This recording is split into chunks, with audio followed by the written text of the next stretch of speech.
John chapter 14, verses 1 and 2, reports Jesus saying this: "Do not let your heart be troubled.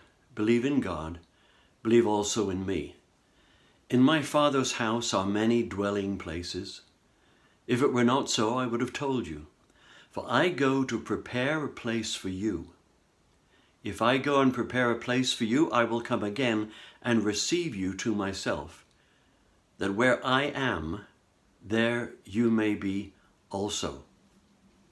Have you ever heard the phrase, "He's so heavenly minded that he's no earthly good"? I would suggest to you that for believers it should be like this: if he's not heavenly minded, he is no earthly good. We should live with a sense of heaven, with a sense of the eternal, affecting everything we are and everything we say and everything we do. We should have an expectation that this is not all there is. That doesn't mean we ignore the present or the practical. On the contrary, the present becomes significant in that it is a step toward eternity. So we're continuing with the Lord's Prayer and that opening address, "Our Father," and then that great statement, "Who is in heaven." But before we go any further, let's have a look at the question that you need to keep in mind as we go through this section. Explain what is needed for humanity, the finite, to discover God, the infinite. And I'm sure you'll remember that finite means measurable, and infinite is the immeasurable. Now, Jesus taught us to begin our prayer with "Our Father who is in heaven." So we put everything that comes after this into the context of heaven. We rid ourselves also of every funny little notion of what we've heard about heaven being.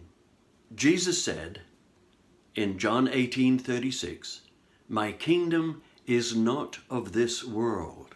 Now, there have been attempts at describing heaven.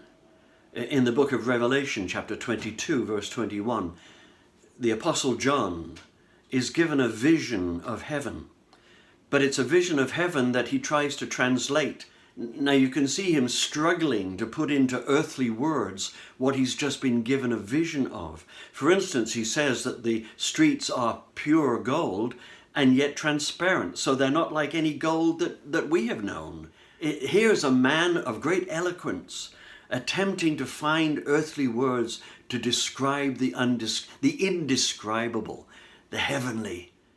John chapter 4:24, Jesus said, "God is Spirit." So the entrance to our time of prayer should be through the awareness of our glorious God, God of wonder, God of glory, God who is infinitely beyond anything we can imagine.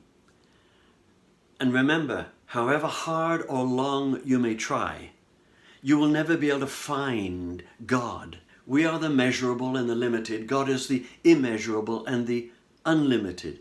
We will never be able to find him unless, of course, the infinite has chosen to reveal himself to us.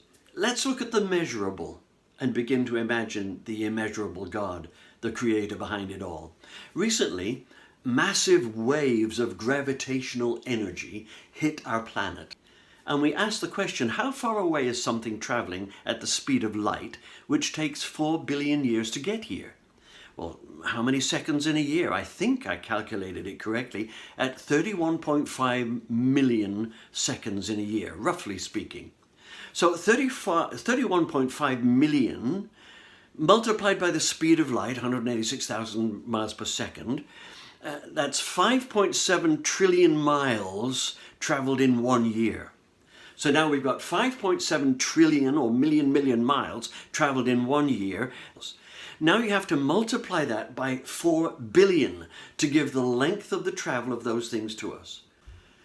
So after all that splendor of considering just a tiny part of our universe, we come to the understanding that Jesus, through whom all things were made, tells us to be relational to the Creator, to be relational to Father, Abba, Daddy, our Father who is in heaven. So I think that teaches us that however big your problem, however great your need, I think God can cope with it. He's big enough. He can take it. Psalm 76 verse 7 says this, "You, even you, are to be feared, and who may stand in your presence?"